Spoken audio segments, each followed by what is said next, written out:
Assalamualaikum anak soleh solehah, apa kabar hari ini? Semoga kalian selalu sehat dan semangat terus ya. Hari ini kita akan membahas materi pembelajaran tema 6 subtema 1 pertemuan 3.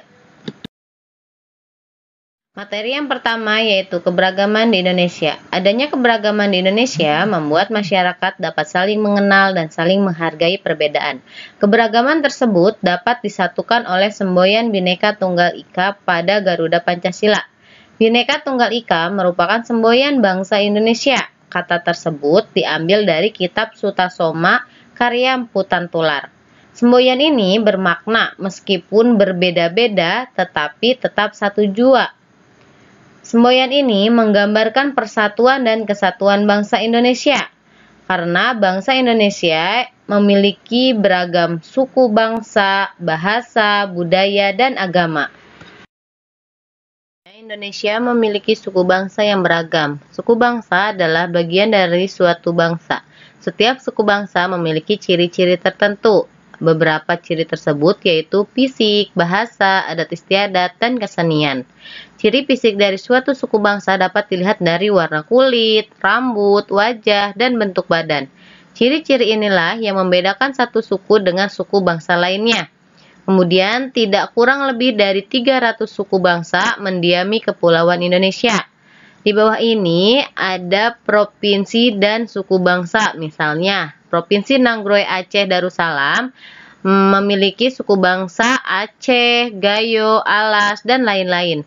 Kemudian ada Sumatera Utara, suku bangsanya yaitu Melayu, Batak, Toba, dan lain-lain. Kemudian ada Sumatera Barat, suku bangsanya yaitu Minangkabau, Guci, Tambak, dan lain-lain. Masih banyak lagi provinsi yang memiliki banyak suku bangsa di Indonesia.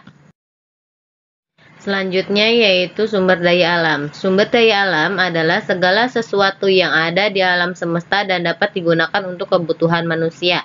Sumber daya alam dibagi menjadi dua, yaitu sumber daya alam yang dapat diperbaharui dan sumber daya alam yang tidak dapat diperbaharui. Sumber daya alam dapat diperbaharui adalah jenis sumber daya alam yang bila dimanfaatkan tidak akan habis. Contohnya hewan dan tumbuhan. Kemudian sumber daya alam tidak dapat diperbaharui adalah jenis sumber daya alam yang bila dimanfaatkan akan langsung habis. Sumber ini tidak dapat dipulihkan kembali. Materi selanjutnya yaitu sumber daya alam yang dapat diperbaharui. Berikut ini adalah pemanfaatan beberapa jenis sumber daya alam yang dapat diperbaharui, misalnya dalam bidang pertanian, perkebunan, dan peternakan. Dalam bidang pertanian, yang pertama yaitu padi. Padi ditanam untuk diambil gabahnya, kemudian gabah padi digiling dan menjadi beras. Ketika sudah habis, maka benih padi dapat dibudidayakan lagi, ditanam di sawah sehingga tumbuh kembali menjadi tanaman padi. Kemudian ada palawija, yaitu jenis tanaman yang biasa ditanam seperti jagung, ubi, dan kacang-kacangan. Yang kedua dalam perkebunan. Yang pertama ada karet. Karet diambil getahnya.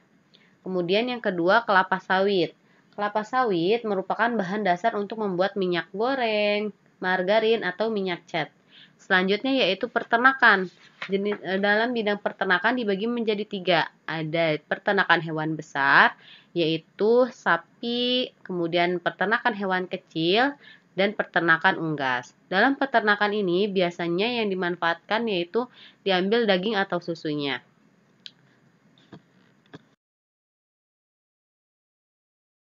Perikanan darat contohnya yaitu hewan yang dibudidayakannya nila, gurame, dan ikan mas. Biasanya dibudidayakan di waduk, sungai, ataupun kolam. Selanjutnya yaitu perikanan laut. Contoh yang dibudidayakannya yaitu ikan kembung, lobster, dan cumi. Selanjutnya yaitu kehutanan. Hutan merupakan suatu wilayah yang ditumbuhi berbagai jenis pepohonan. Kemudian ada pun beberapa jenis hutan yaitu hutan hujan tropis, hutan musim, hutan mangrove. Selanjutnya yaitu sumber daya alam yang tidak dapat diperbaharui, misalnya batu bara, minyak bumi, emas, besi, dan aspal. Sumber daya alam yang tidak dapat diperbaharui ini merupakan jenis sumber daya alam yang bila dimanfaatkan terus-menerus akan langsung habis. Sumber daya alam ini tidak dapat pulih kembali keberadaannya. Seandainya dapat pulih kembali, akan memerlukan waktu yang sangat lama.